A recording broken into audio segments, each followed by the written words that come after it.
ஏசப்பா கோடி கோடி ஸ்தோத்திரம். நான் இந்த பலிபீடத்தில் நிற்கிறதுக்கு மிகவும் பெருமைப்படுறேன். எனக்கு எங்கள் வீட்டுக்காரருக்கு சுகர் அதிகமாகிருச்சு. முதலே டெட் பாடி காமிச்சாருன்னு பிரதர் சொல்லி நான் ரொம்ப இறந்தே போகிற சூழ்நிலையில் தான் அவருக்கு உயிரை கொடுத்தாரு, இவருடைய ஜபத்திற்கு பின்னாடி தான்.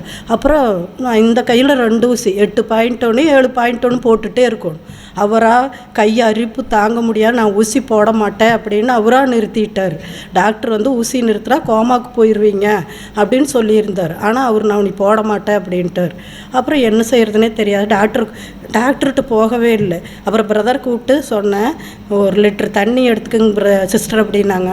அப்புறம் அதுக்கு எடுத்து ஜபிச்சு வச்சுருந்து சாயந்தரம் வேலைக்கு விட்டு வந்தோன்னு கொடுத்தேன். இன்னும் அவர் மாத்திரை மட்டும்தான் எடுத்துக்கிறாரு. அந்த பவர் ஊசி போடுறவே இல்லை, சுகர் செக் பண்ணுறதும் இல்லை. அவர் சூப்பராக இருக்கார். அதே தண்ணி நானும் குடித்தேன். 13 வருஷமாக நான் ப்ரெஷர் வியாதியில் இருந்தேன். அந்த இப்போ நம்ம ஹை பவர் மாத்திரை தான் எடுத்துகிட்டு இருப்பேன். அந்த மாத்திரை போடுறதே இல்லை. அதே தண்ணி தான் 2 பேரும் ஒரே நாளில் தான் குடித்தோம். இப்போ ஜப்பா எண்ணெயும் தண்ணி தான் டெய்லி குடிப்போம். ஒன்றும் இல்லை. அவருக்கு ஜிஹெச் மாத்திரை காலையில் 1 சாயந்தரம் 1. சுகர் கட்டுக்குள்ளே இருக்குது, அவ்வளோதான். ஆனால் சுகர் இருக்குது. ஏன்னா பொருத்தனை காணிக்கையினால தான் சுகர் வியாதி நல்லாகும். பொருத்தனை காணிக்கை என்னால் செலுத்த முடியல.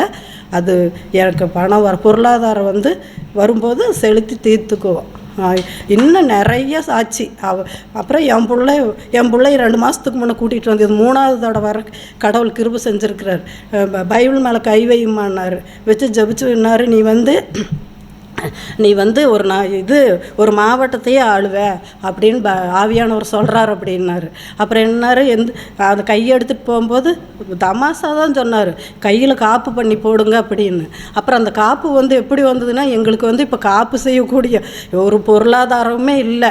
எல்லாமே இதுதான். நான் கொரோனாவில் முதல்ல ரொம்ப சீரியஸாகி எல்லா பொருளாதாரத்தையும் இழந்து நிற்கிறேன். அப்போ கொஞ்சம் எல்லா நகையும் பேங்க்கில் இருக்குது. அப்போ நகை கம்மியாக வட்டி இருக்கும்போது வச்சது, கம்மியாக விலைக்கு வாங்கினப்போ. அப்போ இப்போ நகை விலை ஏறிடுச்சா.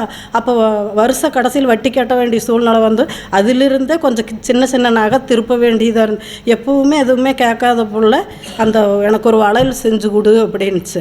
உண்மையாலுமே சொல்கிறேன், பிரதர் சொன்னதை நினைக்கவே இல்லை. கடையில் கொஞ்சம் ஒரு அவளாக சேமித்து வச்சுருந்தேன். அதை கொஞ்சம் போட்டு எடுக்கும்போது ஒரு அழகான காப்பு, ஒரு வாட்ச் கட்டிட்டு செய்கிற அளவுக்கு அவள் வரல. அந்த காப்பு கொண்டு வரலான்னு நினச்சேன்.